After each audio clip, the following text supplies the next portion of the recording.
ഓം നമോ ഭഗവതേ വാസുദേവായ. ശ്രീമദ് ഭാഗവതമാഹാത്മ്യം 2-ാം അധ്യായം. നാരദ ഉവാച. വൃഥാഖേദയസേ ബാലേ അഹോ ചിന്താതുരാ കഥം ശ്രീകൃഷ്ണചരണാംബോജം സ്മരദുഃഖം ഗമിഷ്യതി. നാരദൻ പറഞ്ഞു, ഹേ ബാലേ, നീ നിഷ്പ്രയോജനമായിട്ട് ഖേദിക്കുന്നു. കഷ്ടം! ഇങ്ങനെ ചിന്താതുരയാകുന്നതിൽ ബലമെന്തിരിക്കുന്നു? ശ്രീകൃഷ്ണ ചരണാരവിന്ദത്തെ സ്മരിക്കുക, എന്നാൽ ദുഃഖം നശിക്കും. ദ്രൗപദീജ പരിത്രാത ഏന കൗരവകശ്മലാത് പാലിതാ ഗോപസുന്ദര്യ സകൃഷ്ണ ക്വാഭിനഗതഃ. കൗരവസഭയിൽ വെച്ച് ദുര്യോധന ദുശാസനാദികൾ കേശാകർഷണം, വസ്ത്രാപഹരണം മുതലായ ദുഷ്പ്രവർത്തികളാൽ ക്ലേശിപ്പിച്ച ദ്രുപദ രാജപുത്രിയായ പാഞ്ചാലിയെ ആരാണോ ആ ദുഃഖങ്ങളിൽ നിന്നും രക്ഷിച്ചത്, ശംഖചൂടാദികളെ വധിച്ചിട്ട് ഗോപസുന്ദരികളെ ആരാണോ പരിപാലിച്ചത്, ആ ശ്രീകൃഷ്ണ ഭഗവാൻ എവിടെയും പോയിട്ടില്ല. സർവത്ര നിറഞ്ഞിരിക്കുന്നവനാകയാൽ ആ ഭഗവാന് പോക്കും വരവുമില്ല, എപ്പോഴും എല്ലാ ദിക്കിലുമുണ്ട്. ത്വം തു ഭക്തേ പ്രിയാ തസ്യ സതതം പ്രാണദോദിക ത്വയാഹൂതസ്തു ഭഗവാൻ യാതി നീജഗൃഹേശ്വഭി. ഹേ ഭക്തേ, നീയാകട്ടെ ആ ശ്രീകൃഷ്ണ ഭഗവാന് സ്വപ്രാണനേക്കാൾ പ്രിയയാകുന്നു. നിന്നാൽ ആഹ്വാനം ചെയ്യപ്പെട്ടവനായിട്ട് ആ ഭഗവാൻ നീചഗൃഹങ്ങളിൽ കൂടെ പ്രവേശിച്ചിരിക്കുന്നു. ധർമ്മവ്യാധൻ, ശബരി, വിതുരൻ മുതലായവരുടെ ഭക്തിക്ക് അധീനനായ ഭഗവാൻ അവരുടെ ഗൃഹങ്ങളിൽ പ്രവേശിച്ചിരിക്കുന്നു എന്ന് മനസ്സിലാക്കുക. സത്യാദിത്രിയുഗേ ബോധവൈരാഗ്യൗ മുക്തിദായകൗ കലൗ തു കേവലം ഭക്തിർ ബ്രഹ്മസായുജ്യകാരിണി. കൃതം, ത്രേത, ദ്വാപരം എന്നീ 3 യുഗങ്ങളിൽ ജ്ഞാനവും വൈരാഗ്യവും മുക്തിപ്രദങ്ങളാകുന്നു. കലിയിലാകട്ടെ ഭക്തി ഒന്നുതന്നെ ബ്രഹ്മസായുജ്യത്തെ നൽകുന്നു. ഇതി നിശ്ചിത്യ ചിദ്രൂപ സദ്രൂപാം ത്വാം സസർജഃ പരമാനന്ദ ചിന്മൂർത്തി സുന്ദരീം കൃഷ്ണവല്ലഭാം. ഇപ്രകാരം നിശ്ചയിച്ചിട്ട് പരമാനന്ദവും ബോധവുമാകുന്ന സ്വരൂപത്തോടുകൂടിയ ഭഗവാന്റെ സ്വരൂപത്തിന് സദൃശ്യമായ സ്വരൂപത്തോടുകൂടിയ സുന്ദരിയായ നിന്നെ ശ്രീകൃഷ്ണ വല്ലഭയായിട്ട് സൃഷ്ടിച്ചു. ബന്ധ്വാഞ്ജലിം ത്വയാ പൃഷ്ടം കിം കരോമീതി ചൈകദ ത്വാം തഥാ ജ്ഞാപയത് കൃഷ്ണോ മദ്ഭക്താൻ പോഷയേതി ച. ഒരു നാൾ നീ ശിരസിൽ അഞ്ജലിബന്ധം ചെയ്തുകൊണ്ട് ഞാൻ ചെയ്യേണ്ടതായ പ്രവൃത്തി എന്താണെന്ന് ശ്രീകൃഷ്ണനോട് ചോദിച്ചപ്പോൾ എൻ്റെ ഭക്തന്മാരെ പുഷ്ടിപ്പെടുത്തുക എന്നാണ് നിന്നോട് കൽപ്പിച്ചിരിക്കുന്നത്. അംഗീകൃതം ത്വയാ തദ്വൈ പ്രസന്നോ ഭൂധരിസ്തദാ മുക്തിം ദാസീം ദദൗ തുഭ്യം ജ്ഞാനവൈരാഗ്യകാവിമൗ. ആ കൽപ്പനയെ നീ അംഗീകരിച്ചു. അപ്പോൾ ശ്രീഹരി നിന്നിൽ സന്തോഷിച്ചു. മുക്തിയെ നിനക്കു ദാസിയായിട്ടും ജ്ഞാനം, വൈരാഗ്യം എന്നുപേരായ ഈ 2 പേരെ പുത്രന്മാരായിട്ടും നൽകി. പോഷണം സ്വേന രൂപേണ വൈകുണ്ഠേ ത്വം കരോഷിജ ഭൂമൗ ഭക്തവിഭോഷായ ഛായാരൂപം ത്വയാ കൃതം. നീ നിന്റെ പരമാർത്ഥ സ്വരൂപത്തോടുകൂടെ വൈകുണ്ഠത്തിൽ ഭക്തന്മാരെ പരിപാലിക്കുകയും ചെയ്യുന്നു. ഭൂമിയിലുള്ള ഭക്തന്മാരെ വിശേഷമായി പരിപാലിപ്പാൻ വേണ്ടിയിട്ട് നിന്റെ പ്രതിബിംബം നിന്നാൽ കൽപ്പിക്കപ്പെട്ടിരിക്കുകയാകുന്നു. മുക്തിം ജ്ഞാനം വിരക്തിം ച സഹകൃത്വാ ഗതാഭുവി കൃതാദിദ്വാപരസ്യാന്തം മഹാനന്ദേന സംസ്ഥിത. മുക്തി, ജ്ഞാനം, വിരക്തി എന്ന 3 പേരോടുകൂടി ഭൂലോകത്തെ പ്രവേശിച്ച ഭവതി കൃതയുഗം മുതൽ ദ്വാപരയുഗം കഴിയുന്നതുവരെയുള്ള കാലം മുഴുവനും മഹാനന്ദത്തോടുകൂടെ വസിച്ചു. കലൗ മുക്തിക്ഷയം പ്രാപ്ത പാഖണ്ഡാമയ പീഡിത ത്വദ്വാജ്ഞയാ ഗതാ ശീഘ്രം വൈകുണ്ഠം പുനരേവസ. കലിപ്രവേശത്തിൽ പാഖണ്ഡമത പ്രചാരമാകുന്ന രോഗം ബാധിച്ചതിനാൽ മുക്തിക്ക് നാശം നേരിട്ടു. അപ്പോൾ ഭവതിയുടെ ആജ്ഞാനുസരണം മുക്തി വേഗം വൈകുണ്ഠലോകത്തേക്ക് തന്നെ പോയി. സ്മൃതാ ത്വയാപി ചാത്രൈവ മുക്തിരായാദിയാദിജ പുത്രീകൃത്യ ത്വയേ മൗജ പാർശ്വേ സ്വസ്യൈവ രക്ഷിതോ. ഭവതിയാൽ സ്മരിക്കപ്പെടുന്ന സമയം മുക്തി ഭൂലോകത്തിൽ വരികയും പോവുകയും ചെയ്യുന്നു. ഇവർ 2 പേരെ പുത്രന്മാരായി കരുതിയിട്ട് ഭവതി സമീപത്തിൽ തന്നെ ഇരുത്തി രക്ഷിക്കുകയും ചെയ്യുന്നു. ഉപേക്ഷാദ കലൗ മന്ദൗ വൃദ്ധൗ ജാതൗ സുതൗ തവ തഥാപി ചിന്താം മുഞ്ചത്വ ഉപായം ചിന്തയാമ്യഹം. കലികാല പ്രഭാവം നിമിത്തം ജ്ഞാനവൈരാഗ്യങ്ങളായ നിന്റെ പുത്രന്മാരുടെ പേരിൽ ശ്രദ്ധയില്ലായ്മ മൂലം അവർ 2 പേരും മന്ദന്മാരും വൃദ്ധന്മാരുമായി ഭവിച്ചിരിക്കുന്നു. എങ്കിലും അതിനെക്കുറിച്ച് ഭവതി പരിതപിക്കണ്ട. അവരെ സുസ്ഥിരന്മാരാക്കുവാനുപകരിക്കുന്ന സുഖോപായത്തെ ഞാൻ ആലോചിക്കുന്നുണ്ട്. കലിനാ സദൃശ കോപി യുഗോ നാസ്തി വരാനനെ തസ്മിൻ സ്വാം സ്ഥാപയിഷ്യാമി ഗേഹേ ഗേഹേ ജനേ ജനേ. ഹേ സുന്ദരി, കലിയോട് തുല്യമായിട്ടുള്ള യുഗം മറ്റൊന്നുമില്ല. ആ യുഗത്തിൽ നിന്നെ വീടുതോറും ജനംതോറും ഞാൻ വസിപ്പിച്ചു കൊള്ളാം. അന്യധർമാം സ്ഥിരസ്കൃത്യ പുരസ്കൃത്യ മഹോത്സവാൻ തദാനാഹം ഹരേർദാസോ ലോകേ ത്വാം ന പ്രവർത്തയേ. ഏതുവിധം സ്ഥാപിക്കുമെന്നും പറയാം. വർണ്ണാശ്രമാദി വിഹിതങ്ങളായ ശൗചം, സ്നാനം, സന്ധ്യാവന്ദനം, അഗ്നിഹോത്രം, യത്നം, ദാനം മുതലായ ധർമ്മങ്ങളെ എല്ലാം തിരസ്കരിച്ചും ഹരിമന്ദിരങ്ങളെ മാർജനം ചെയ്യുക, ലേപനം ചെയ്യുക, അലങ്കരിക്കുക, ഗീത നൃത്യാദികളെ കൊണ്ട് ആനന്ദിപ്പിക്കുക എന്നീ മഹോത്സവങ്ങളെ പുരസ്കരിക്കുകയും ചെയ്തുകൊണ്ട് ഭവതിയെ ഗൃഹംതോറും ജനംതോറും ഞാൻ വസിപ്പിച്ചുകൊള്ളാം. ഈ വിധം ലോകത്തിൽ ഞാൻ ഭവതിയെ പ്രചരിപ്പിച്ചിട്ടില്ലെന്നു വരികിൽ അന്നു മുതൽ ഞാൻ ഹരിദാസനല്ല എന്ന് പ്രതിജ്ഞയും ചെയ്യുന്നു. ത്വദന്യുതാശ്ചയേ ജീവ ഭവിഷ്യന്തി കലാവിഹ പാപിനോപി ഗമിഷ്യന്തി നിർഭയ കൃഷ്ണമന്ദിരം. കലിയുഗത്തിൽ ഏതൊരു ജീവന്മാർ ഭക്തിയുക്തന്മാരായിട്ട് ഭവിക്കുന്നുവോ അവർ പാപികളായിരുന്നാൽ കൂടെയും നിർഭയന്മാരായിട്ട് ശ്രീകൃഷ്ണ മന്ദിരമായിരിക്കുന്ന വൈകുണ്ഠത്തെ പ്രാപിക്കും. യേഷാം ചിത്തേ വസേത് ഭക്തി സർവദാ പ്രേമരൂപിണി നതേ പശ്യന്തി കീനാശം സ്വപ്നേപ്യമലമൂർത്തയഃ. ഈശ്വരനെ സ്മരിക്കുമ്പോൾ ആനന്ദം നിമിത്തം കണ്ണിൽ ജലം നിറയുക, ഹൃദയം ദ്രവിക്കുക, വാക്കുകൾ ഇടറി ഇടറി പുറപ്പെടുക എന്നീ ലക്ഷണങ്ങളോടുകൂടിയ പ്രേമരൂപിണിയായ ഭക്തി യാതൊരുത്തരുടെ ഹൃദയത്തിൽ എപ്പോഴുമുണ്ടായിരിക്കുമോ അവരുടെ അന്ധഃകരണം പരിശുദ്ധമായിരിക്കുകയാൽ സ്ഥൂലദേഹവും പരിശുദ്ധമായി തന്നെ ഇരിക്കും. അവർ സ്വപ്നാവസ്ഥയിൽ പോലും യമനെ കാണുകയില്ല. അവർക്കുള്ള സ്ഥാനം വൈകുണ്ഠമാണ്. ന പ്രേതോ ന പിശാചോ വാ രാക്ഷസോ വാസുരോ വിവ ഭക്തിയുക്ത മനസ്കാനാം സ്പർശനേന പ്രഭുർഭവേത്. ആരുടെ മനസ്സിൽ ഭക്തി ഉറച്ചിരിക്കുന്നുവോ അവരെ സ്പർശിക്കുവാൻ പോലും പ്രേതം, പിശാച, രാക്ഷസൻ, അസുരൻ എന്നിവർക്കാർക്കും തന്നെ സാമർഥ്യമില്ല.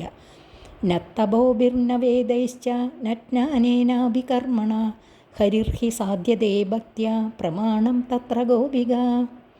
പഞ്ചാഗ്നി മധ്യത്തിൽ നിന്നു ചെയ്യുന്ന തപസ്സുകൾ കൊണ്ടോ ഋഗ്വാദികളായ വേദങ്ങളെ അഭ്യസിക്കുന്നത് കൊണ്ടോ വേദാന്ത വാക്യ വിചാരജന്യജ്ഞാനം കൊണ്ടോ ശ്രൗതസ്മാർത്ഥ കർമാനുഷ്ഠാനങ്ങൾ കൊണ്ടോ സർവപാപഹരനായ ശ്രീഹരിയെ പ്രസാദിപ്പിക്കുവാൻ കഴിയുകയില്ല. ഭക്തി കൊണ്ട് മാത്രമേ ഹരിപ്രസാദം ലഭിക്കുകയുള്ളൂ. നൃണാം ജന്മസഹസ്രേണ ഭക്തൗ പ്രീതിർഹി ജായതേ കലൗ ഭക്തിർ ഭക്ത്യാ കൃഷ്ണപുരസ്ഥിതഃ. അനേകായിരം ജന്മങ്ങളിൽ ചെയ്ത പുണ്യകർമ്മങ്ങളുടെ ബലം കൊണ്ട് മാത്രമേ ജനങ്ങൾക്ക് ഭക്തിയിൽ ആനന്ദം ജനിക്കുകയുള്ളൂ. കലിയുഗത്തിൽ ഭക്തി തന്നെ ഉത്തമ സാധനം. ഭക്തി കൊണ്ട് ശ്രീകൃഷ്ണനെ മുന്നിൽ പ്രത്യക്ഷനായിട്ട് കാണാം. ഭക്തിദ്രോഹകരായേ ച തേ സീദന്തി ജഗത്രയേ ദുർവാസ ദുഃഖമാപന്ന പുരാ ഭക്തി വിനിന്ദകഃ. ഏതൊരുത്തർ ഭക്തിയെ ദ്രോഹിക്കുന്നുവോ അവർ 3 ലോകത്തിലും ക്ലേശിക്കും. പണ്ട് വിഷ്ണുഭക്തനായ അംബരീഷ മഹാരാജാവിനെ നിന്ദിച്ച ദുർവാസസു മുനി ക്ലേശത്തെ അനുഭവിച്ചു. പ്രഹ്ലാദദ്രോഹിയായ ഹിരണ്യകശിപു, വിഭീഷണദ്രോഹിയായ രാവണൻ, പാണ്ഡവദ്രോഹിയായ ദുര്യോധനൻ മുതലായവർ ഭക്തദ്രോഹം ദുഃഖകാരണമാണെന്ന് ദൃഷ്ടാന്തപ്പെടുത്തുന്നു. അലം വ്രതൈരലം തീർത്ഥൈർ അലം യോഗൈരലം മകൈഹി അലം ജ്ഞാന കഥാലാഭൈർ ഭക്തിരേകൈവ മുക്തിദ. വ്രതാനുഷ്ഠാനങ്ങൾ, തീർത്ഥസ്നാനങ്ങൾ, യോഗാഭ്യാസങ്ങൾ, യാഗാനുഷ്ഠാനങ്ങൾ, ജ്ഞാനലാഭത്തെ ഉദ്ദേശിച്ചുള്ള കഥാപ്രസംഗങ്ങൾ എന്നിവ ഒന്നും ആവശ്യമില്ല. എല്ലാം വിട്ടുകളയാം. ഭക്തി ഒന്നു തന്നെ മുക്തിയെ സാധിപ്പിക്കും. സൂത ഉവാച ഇതി നാരദ നിർണീതം സ്വമഹാത്മ്യം നിശമ്യസ സർവാംഗപുഷ്ടി സംയുക്ത നാരദം വാക്യമബ്രവീത്. സൂതൻ പറഞ്ഞു, ഇപ്രകാരം നാരദർ സ്വമാഹാത്മ്യത്തെപ്പറ്റി പറഞ്ഞത് കേട്ടപ്പോൾ സകല അവയവങ്ങൾക്കും പുതിയ പുഷ്ടി ഉണ്ടായിത്തീർന്ന ഭക്തി നാരദരോട് പറഞ്ഞു. ശ്രീ ഭക്തിരുവാച അഹോ നാരദ ധന്യോസി പ്രീതിസ്തേ മയി നിശ്ചല ന കഥാചിദ്ധിമുഞ്ചാമി ചിത്തേ സ്ഥാസ്യാമി സർവദാ. ഭക്തി പറഞ്ഞു, അത്യാശ്ചര്യം ഹേ നാരദ, അങ്ങ് ധന്യനാകുന്നു. അങ്ങയ്ക്കെൻ്റെ പേരിൽ ഇളക്കമില്ലാത്തതായ പ്രീതിയുണ്ട്. ഞാൻ അങ്ങയെ ഒരു കാലത്തും വിട്ടുപിരിയുകയില്ല. എപ്പോഴും അങ്ങയുടെ ചിത്തത്തിൽ ഞാൻ വസിച്ചുകൊള്ളാം. കൃപാലുനാ ത്വയാ സാധോ മദ്ബാധാധ്വംസിതാക്ഷണാത് പുത്രയോശ്ചേതനാ നാസ്തി തതോ ബോധയ ബോധയ. കൃപാലുവായ അങ്ങ് ക്ഷണത്തിൽ എൻ്റെ ഉപദ്രവത്തെ തീർത്ത് രക്ഷിച്ചു. പുത്രന്മാർ അശക്തന്മാരും ബോധഹീനന്മാരുമായിട്ട് കിടക്കുന്നു. അവരെ ആ ബോധക്ഷയത്തിൽ നിന്നുണർത്തേണമേ. സൂത ഉവാച. തസ്യാ വചസ്സമാകർണ്യ കാരുണ്യം നാരദോ ഗതഃ തയോർബോധനമാരേഭേ കരാഗ്രേണ വിമർദയൻ. സൂതൻ പറഞ്ഞു, ഭക്തിയുടെ വാക്കുകേട്ടിട്ട് കരുണ തോന്നിയ നാരദൻ ജ്ഞാനവൈരാഗ്യങ്ങളാകുന്ന പുത്രന്മാരെ കൈകളുടെ അഗ്രഭാഗത്താൽ തലോടിക്കൊണ്ടുണർത്തുവാൻ ആരംഭിച്ചു. മുഖം സംയോജ്യ കർണാന്തേ ശബ്ദമുച്ചൈ സമുച്ചരൻ ജ്ഞാനപ്രബുദ്ധ്യതാം ശീഘ്രം രേ വൈരാഗ്യപ്രബുദ്ധ്യതാം. നാരദമുനിയുടെ മുഖത്തെ കർണസമീപത്തിൽ വെച്ചുകൊണ്ട്, ഹേ ജ്ഞാനമേ ഭവാൻ ഉണരുക, ഹേ വൈരാഗ്യ ഭവാൻ വേഗമുണരുക എന്നിങ്ങനെ ഉച്ചത്തിൽ സ്പഷ്ടമായി ഉച്ചരിച്ചുകൊണ്ട് ഉണർത്തുവാൻ പരിശ്രമിച്ചു. വേദവേദാന്തഘോഷേശ്ച ഗീതാപാഠേർ മുഹുർമുഹു ബോധ്യമാനൗ തഥാ തേന കഥഞ്ചിച്ചോത്തിതൗ ബലാത്. വേദങ്ങൾ വേദാന്തങ്ങൾ എന്നിവയെ ഉച്ചത്തിൽ ഉച്ചരിച്ചിട്ടും ഭഗവത്ഗീത വായിച്ചിട്ടും വീണ്ടും വീണ്ടും ബോധിപ്പിച്ചു. അപ്പോൾ അശക്തന്മാരായിരിക്കുന്നുവെങ്കിലും നാരദരുടെ ഉപചാര വൈഭവത്താൽ ജ്ഞാനവൈരാഗ്യങ്ങൾ പ്രയാസപ്പെട്ടുണർന്നെഴുന്നേറ്റു. നേത്രൈരനവലോകന്തൗ ജൃംബന്തൗ സാലസാവുഭൗ ഭഗവത് പലിതൗ പ്രായ ശുഷ്കകാഷ്ടസമാംഗകൗ. ഉണർന്നെഴുന്നേറ്റുവെങ്കിലും കണ്ണുകൾ മിഴിച്ചു വസ്തുക്കളെ നോക്കുന്നില്ല. അടിക്കടി വായു തുറന്ന കോട്ടുവായിട്ടും കൊണ്ട് ആലസ്യത്തെ വെളിപ്പെടുത്തുന്നു. വെള്ളക്കൊറ്റികളെന്നുപോലെ രോമങ്ങൾ മുഴുവനും വെളുത്തിരിക്കും. സാമാന്യം അവയവങ്ങളെല്ലാം ഉണങ്ങിയ വിറകെന്ന പോലെ മാംസരക്തങ്ങളില്ലാതെ അസ്ഥിപ്രായങ്ങളായിരിക്കുന്നു. ക്ഷുക്ഷാമൗ തൗ നിരീക്ഷ്യൈവ പുനഃസ്വാപപരായണൗ ഋഷിശ്ചിന്ത പരോജാത കിം വിധേയം മയേതിജ. വിശന്നു തളർന്നിരിക്കുന്ന അവർ രണ്ടുപേരും പിന്നെയും ഉറങ്ങുവാൻ തന്നെ ആഗ്രഹിക്കുന്നതായിട്ട് കണ്ടപ്പോൾ നാരദമുനി ഇവരുടെ ക്ഷീണം തീർപ്പാൻ ഞാൻ എന്താണ് ചെയ്യേണ്ടത് എന്നാലോചിച്ചു. അഹോ നിദ്ര കഥം യാതി വൃദ്ധത്വം ച മഹത്തരം ചിന്തയന്നിതി ഗോവിന്ദം സ്മാരയാമാസ ഭാർഗവ. അഹോ, ഇവരുടെ നിദ്രയും അതികഠിനമായി ബാധിച്ചിരിക്കുന്ന വൃദ്ധത്വവും എങ്ങനെ ഇല്ലാതെയാകുമെന്ന് ചിന്തിച്ചിട്ടും ഒരു മാർഗവും കാണാഞ്ഞപ്പോൾ, ഹേ ശൗനക, നാരദമുനി അദ്ദേഹത്തിൻ്റെ ഇഷ്ടദേവനായ ശ്രീ ഗോവിന്ദനെ സ്മരിച്ചു. വ്യോമവാണി തദൈവാഭൂത് മാറിഷേഖിത്യതാമിതി ഉദ്യമ സബലസ്തേതു ഭവിഷ്യതി ന സംശയഃ.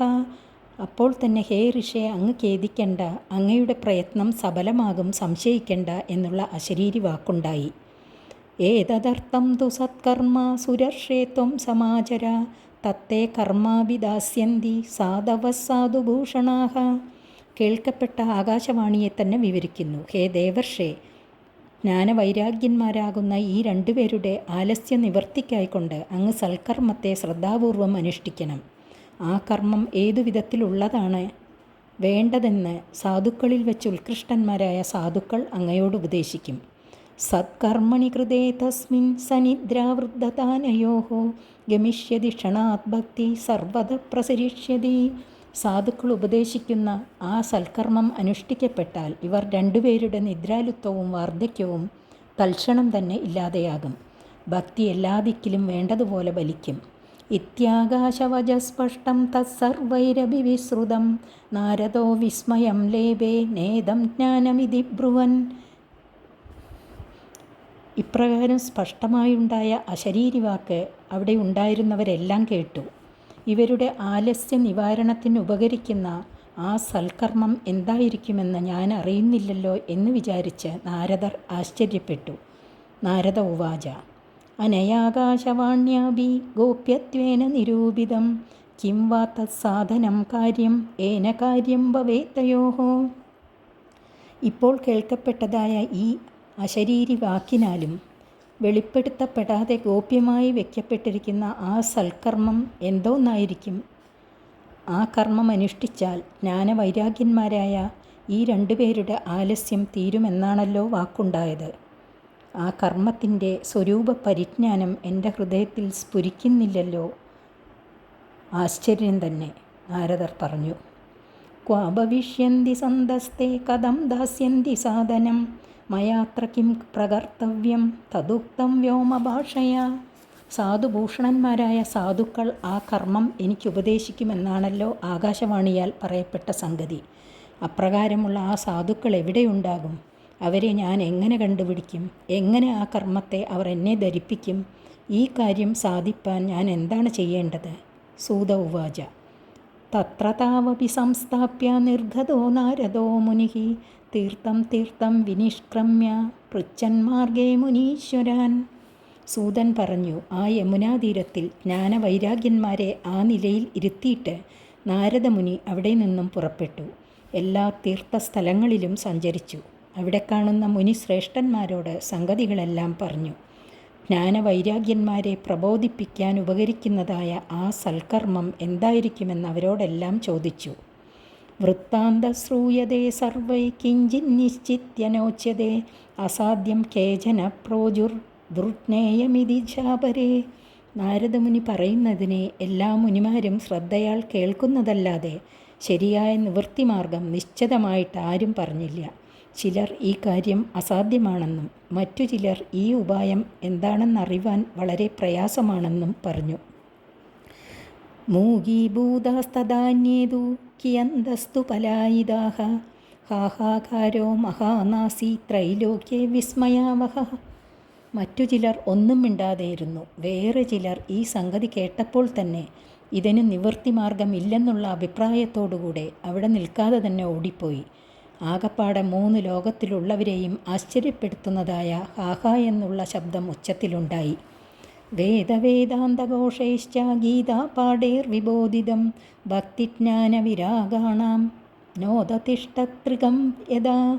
വേദവേദാന്തഘോഷങ്ങൾ കൊണ്ടും ഗീതാപാഠങ്ങൾ കൊണ്ടും വിശേഷേണ ഉണർത്തിയിട്ടും ഭക്തിജ്ഞാനം വിരാഗം എന്നീ മൂവരിൽ ഒന്നും തന്നെ ഉണർന്നില്ലെന്ന് വന്നതിനാൽ മഹാശ്ചര്യം എല്ലാവർക്കുമുണ്ടായി. ഉപായോ നാപരോസ്തീതി കർണേ കർണേ ജപഞ്ജനാഹ യോഗിനാ നാരദേനാഭി സ്വയം നഗ്നായതേ തുയത്. ഇവയൊന്നും കൂടാതെ മറ്റൊരുപായവുമില്ലെന്ന് ജനങ്ങളെല്ലാവരും സ്വകാര്യമായിട്ട് ചെവിയിൽ മന്ത്രിച്ചു തുടങ്ങി. യോഗിയായ നാരദർ കൂടെ അറിയാതിരിക്കുന്ന ഉപായം എന്തായിരിക്കുമെന്നാണ് സകലരും മന്ത്രിച്ചത്. തത്കഥം ശക്യതേ വക്തും മിതൈരിഹ മാനുഷൈഃ ഏവം ചർഷിഗണൈഃ പൃഷ്ടൈ നിർണീയോക്തം ദുരാസദം. ദേവർഷിയായ നാരദർക്കും കൂടെ അറിവില്ലാത്തതായ ഉപായം മനുഷ്യരായ മറ്റു മുനിമാരാൽ എങ്ങനെ അറിയപ്പെടും എന്നീ പ്രകാരം നിശ്ചയിച്ച മുനിമാരെല്ലാം ഈ ഉപായം ഞങ്ങൾക്കറിഞ്ഞുകൂടാ എന്നു തന്നെ തീർച്ചപ്പെടുത്തി പറഞ്ഞു. തതശ്ചിന്താതുരസ്സോദ ബദരീവനമാഗത തപശ്ചരാമി ചാത്രേതി തദർത്ഥം കൃതനിശ്ചയഃ. അനന്തരം ചിന്താതുരനായ നാരദൻ ബദരീവനത്തെ പ്രവേശിച്ചു. ഭക്തിജ്ഞാന വൈരാഗ്യങ്ങളുടെ കല്യതാപ്രാപ്തിക്ക് ഉപകരിക്കുന്ന ഉപായം ലഭിപ്പാനായിക്കൊണ്ട് ഞാനിവിടെ തപസ്സു ചെയ്യുന്നു എന്ന് നിശ്ചയിച്ചു. ബാക്കി അടുത്ത ദിവസം. ഹരി ഓം.